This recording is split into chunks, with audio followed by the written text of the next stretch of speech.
గజ్జూస్ dream to fly. ఒకప్పుడు పచ్చని పొలాలతో, చెట్లతో నిండిన ఒక చిన్న ఊరు ఉండేది. ఆ ఊరిలో గజ్జు అనే ఒక పెద్ద ఏనుగు జీవించేది. గజ్జు ఎంత పెద్దవాడో అంత మంచివాడు కూడా. గ్రామంలో పిల్లలు ఆడుకుంటే గజ్జు కూడా వారితో సరదాగా గడిపేవాడు.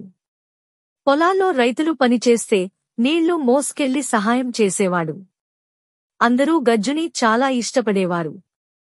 కాని గజ్జుకి ఒక వింత కల ఉండేది. ఒకరోజు నేను ఆకాశంలో పక్షిలా ఎగరాలి. ఈ కలను చెప్పినప్పుడల్లా గ్రామస్తులు పెద్దగా నవ్వేసేవారు. అయ్యో గజ్జు! ఏనుగులు ఎగరడం అసాధ్యం. నేలమీద నడవడమే పెద్ద విషయం, ఎగరడం గురించి ఆలోచించకపోవడం మంచిది అని ఎగతాళి చేసేవారు. కాని గజ్జు మాత్రం తన కలను వదలకుండా ఎప్పటికీ తన మనసులో దాచుకున్నాడు. ఒకరోజు గజ్జు ఊరి అంచున ఉన్న మాయా మామిడి చెట్టు కింద విశ్రాంతి తీసుకుంటూ ఉండేవాడు. ఆ చెట్టు దగ్గరికి గుత్తికోయిల వచ్చి కూస్తూ గజ్జుని చూసింది. గజ్జు బాధగా ఉండడాన్ని గమనించిన కోయిల అడిగింది, ఎందుకింత నిరాశగా ఉన్నావు గజ్జూ? గజ్జు తన కల చెప్పాడు. నేను కూడా ఒకసారి పక్షిలా ఎగరాలని కోరుకుంటున్నాను. కాని అందరూ నన్ను ఎగతాళి చేస్తున్నారు. కోయిల నవ్వుతూ చెప్పింది, గజ్జూ! కలలు కనడం తప్పు కాదు.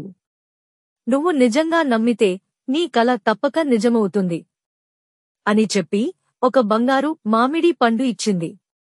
గజ్జు ఆ పండు తిన్న వెంటనే ధడాం!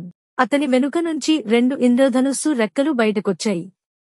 రెక్కలు వచ్చిన వెంటనే గజ్జు ఉత్సాహంగా ఆకాశం వైపు ఎగిరిపోయాడు.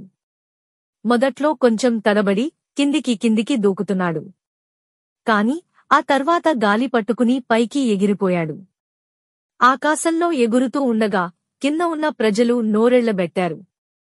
పిల్లలు ఆనందంతో అరుస్తూ చెప్పారు, వావ్! మా ఏనుగు ఎగురుతోంది. సర్కస్ కంటే గొప్పగా ఉంది. పెద్దవాళ్లు మాత్రం నవ్వుతూ అన్నారు, అయ్యో! ఈ పెద్ద ఏనుగు మేఘాలను తొక్కేస్తే వాన మొదలవుతుంది. వారికి తెలియక ముందే నిజంగానే మేఘాలు భయపడి వర్షం కురిపించాయి. గజ్జు ఎగరటం చూసి గ్రామం మొత్తం సంబరపడిపోయింది. కొంతసేపటికి గజ్జు ఆగి ఆలోచించాడు. పక్షులు ఎందుకు ఇంత బాగా ఎగరగలుగుతున్నాయి? వాళ్ళు చిన్నవారు, తేలికగా ఉన్నారు. నేను మాత్రం బరువుగా ఉన్నా, సమతుల్యం నేర్చుకుంటే నేను ఎగరగలను. అలా గజ్జు ప్రతిరోజు ఉదయం నుంచి సాయంత్రం వరకు ఎగరటం సాధన చేయసాగాడు. మొదట్లో తూలి పడిపోయేవాడు. కాని నెమ్మదిగా తన రెక్కల్ని నియంత్రించడం నేర్చుకున్నాడు. అలసిపోయినప్పుడు దగ్గరలోని చెరువులో ఈదుతూ విశ్రాంతి తీసుకునేవాడు.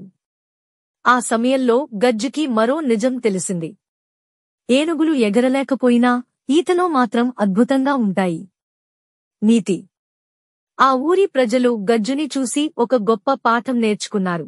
ఎంత పెద్ద కలైనా విశ్వాసం, సాధన, సమతుల్యం ఉంటే సాధ్యమే. అలాగే వారందరూ గ్రహించారు. కలల దారిలో జరిగే చిన్న తప్పులు కూడా సరదాగా ఉంటాయి. ఆ రోజు నుండి గజ్జు పేరు మారింది. ఇప్పుడు అతనిని అందరూ గౌరవంగా ఎగిరే శాస్త్రవేత్త ఏనుగు అని పిలిచారు. Thank you for watching. Please subscribe our channel Bala కథలు.